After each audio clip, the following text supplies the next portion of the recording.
Hi guys, kain tayo guys. Ito yung lunch ko. Manok, balat ng manok.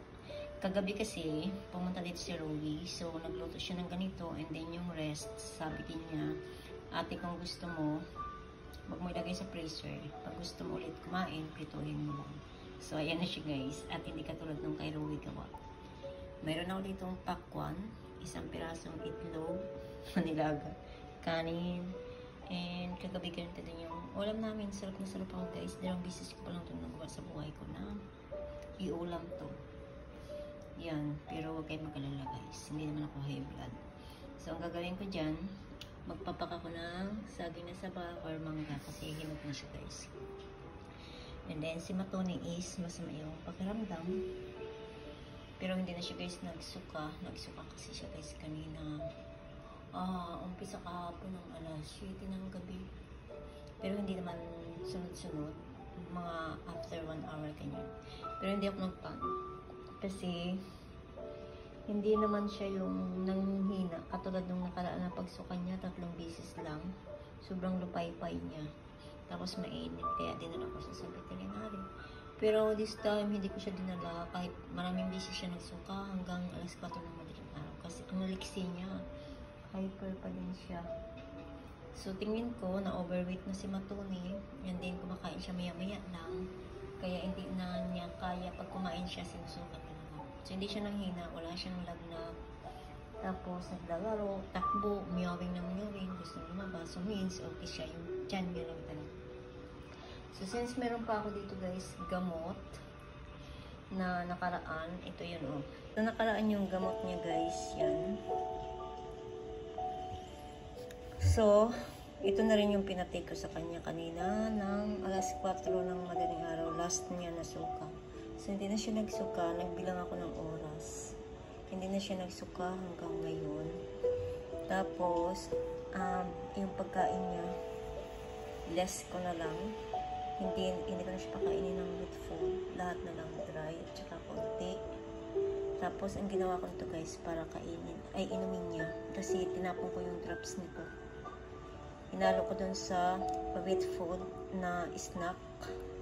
So, nakadalawang take na siya. Umaga, kanina alas 6.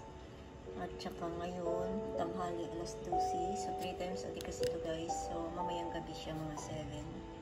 I-take ko ulit sa kanya kahit hindi siya nagsuka. Ayan o.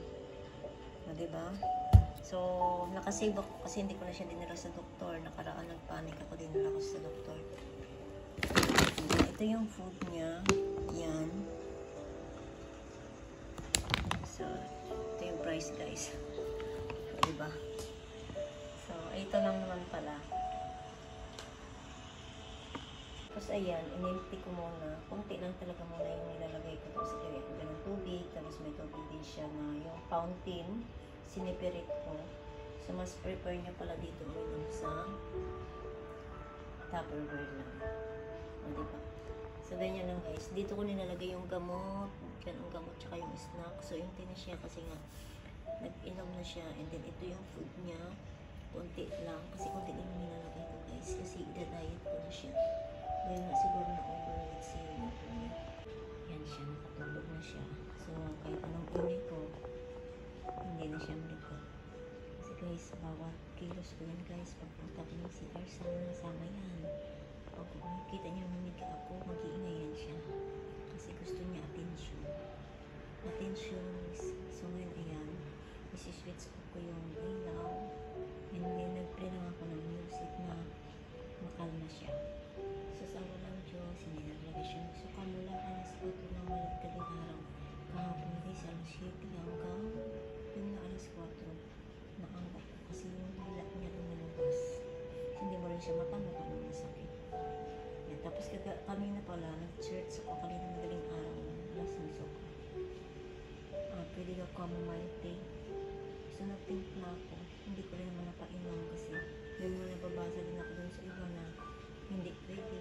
So, nagkaroon din ako ng doubt. Kaya hindi ko na siya pinainom dun sa tinimpla ko ang chamomile tea.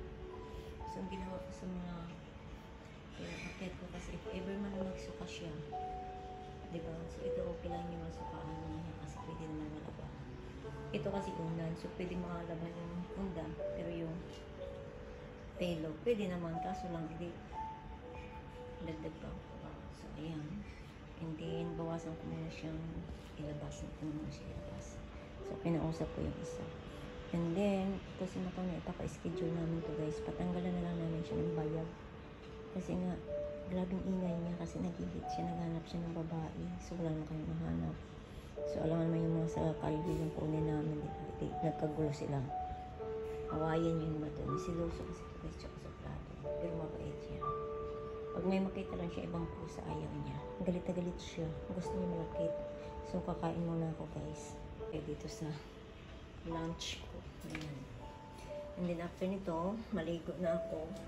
Pagtulog pa si Matong, pupunta ako ng lulo.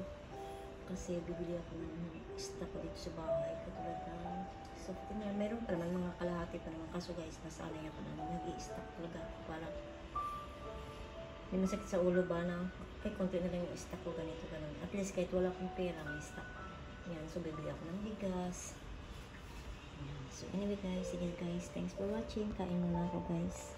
Habang tulog pa si Matunay kasi pati pag-ihi ko yan guys, kasama yan sa CR. So kain muna tayo. Alam niyo guys, ang sarap nito ng mangga nito. Sobrang tamis. So ito, nabili ko to sa Almaya. Pinapapa ko lang siya. Masarap din naman siya, tawag dito, banana kiwin. Kaso nga lang, nung nandun ako sa kila Ruin nakatira doon sa yung maliit na room, lagi kami doon nagluto ng banana kiwin. Kaso pag ako na lang, ayaw ko kasi nga yung mantika na sayang. Tapos ako lang naman isa, diba? So matamis na mantika, hindi ko rin maluto.